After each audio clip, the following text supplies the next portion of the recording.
Welcome everyone to week number 7 in Science 200. We're getting down to the wire here in our course. And this week is an important week because you're starting on your presentation. There's a shrimp boat. I hope to see those tomorrow, one of those tomorrow when I'm headed down to the coast. All right, so last week you finished up your paper on your topic.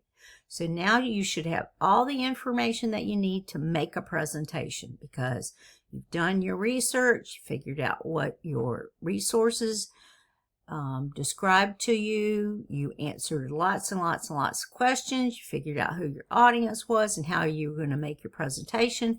You figured out how a natural scientist would go about answering a hypothesis about your particular topic. So you've got your paper finished. Now let's see what else we've got going on. So you still got some work in your web text, your Sumo web text in chapter 7, and this week is all about communication. And they're all different forms of communication. There's scientific research that's published, there are news articles that are published, there are blogs that are out there, and there's everything in between. You're going to read an article on the Deepwater Horizon oil spill, and what I want you to notice about it is how much data is presented. You do not find this everywhere, and if you see data, that's a pretty good hint or indication that this is some scientific work that is going on and interpretation of scientific work. Data is so important in science because it's showing you why this person is understanding this issue in a particular way. There's evidence, really, this is considered evidence for a particular viewpoint. There's also a discussion of peer review of your scientific work, and I explained this back in the very beginning of this course. How important peer review is, where your colleagues out there, especially the ones in your particular field, in your particular area, review your work. And if there's anything wrong, they will express it, believe me. And if they don't, they probably will reference your work in some of their work. So peer review is very important. It starts when you send in your work, your particular journal article, to a scientific journal, and the editor will send out your paper to your peers, a number of different peers, at least 3. And they are experts in your particular topic. And they read through it and they make lots and lots of comments. I've done this too. I've been a peer reviewer. They make lots and lots of comments and suggestions. And then those all go back to the editor, and the editor decides what to do with your information. Usually it comes back to you and the verdict is this cannot be published until you make these particular changes. That's usually what happens. And then you make those changes, you send it back in, and you have your work published. And that's what happened with me. So that's the peer review process. And then, of course, that information is published out there, and then everybody gets to read it and decide whether what you're doing is correct or not correct. So that's the peer review process. So this week you're going to put together a set of speaker's notes. So your speaker's notes are what you would say to your audience. Now, let me show you this. Let me get over to the next slide. Not that one, the next one, there. This is where your speaker's notes would go. So I made a mock-up of a slide for ocean acidification, and I put my bullet points here. What is ocean acidification? You would explain that. Why does it happen? So what do you show in your audience here? One thing you're doing is you're making an impact with a photograph, right? You want to show them a fish in the ocean, and that looks like nice clean water, but, you know, the pH may be too low. But anyway, you're making an impact with a photograph, and then you're giving them some bullet points to show them what you're going to be talking about.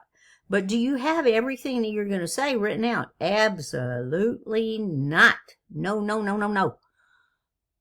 A slide with a whole bunch of words on it is just a setup to put your audience to sleep. They don't care what you're talking about. Right. So, instead, look down here at the bottom. If you lift up this line will be at the bottom of your slide, and if you lift it up, then you see right here, click to add notes. And I'm trying to show you that with the arrow. Click to add notes. This is where you put your speaker's notes. Your audience can't see your speaker's notes. Only you can see them. Now, most people do not read their speaker's notes, but you can if you are presenting. You can read them. Your audience can't see them, so you can read what you want. But they also help guide you in what to say where you don't forget things. So your speaker's notes are what you would say to your audience about each of your slides. Okay, so now let me go back so that we can talk about the slides. So here are the parts of your presentation, your scientific background.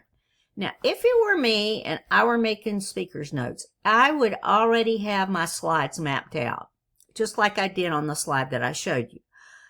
I wouldn't have all the information, I wouldn't have all my slides, but I would have my slides made so that I would know that, okay, this slide is where I present my scientific background.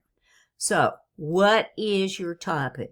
Ocean acidification. All right, you can't just say that. You have to explain what it is, because there's somebody in your audience who either doesn't understand it or doesn't understand it in the way that you're presenting it. So you have to tell them what the topic is, and then you have to give them the background for this. Why is this important? Who cares? Why should you care about this topic?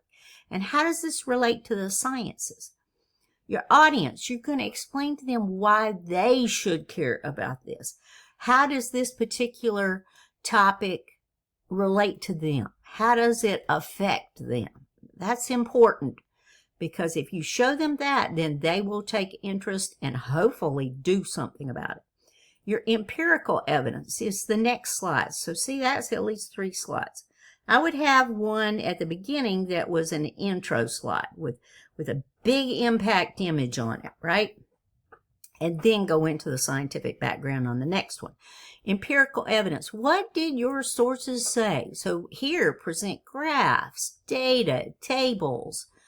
You can use more than one slide on this if you want to, because you may need to. Graphics, diagrams, whatever it is that you need. You're going to explain your evidence, because remember, you're looking at this from a scientific viewpoint.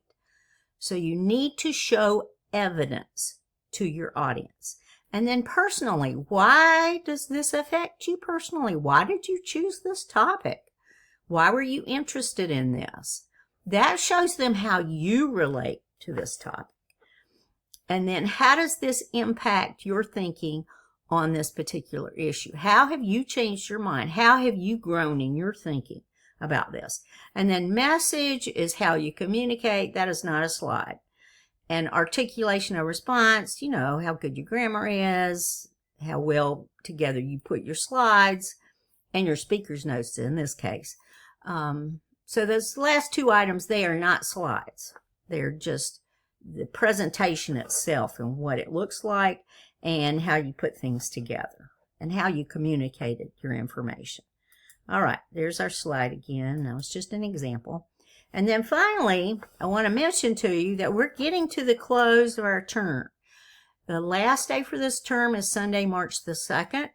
And by midnight that day, you have to have everything turned in. Starting at 12:01, the course closes.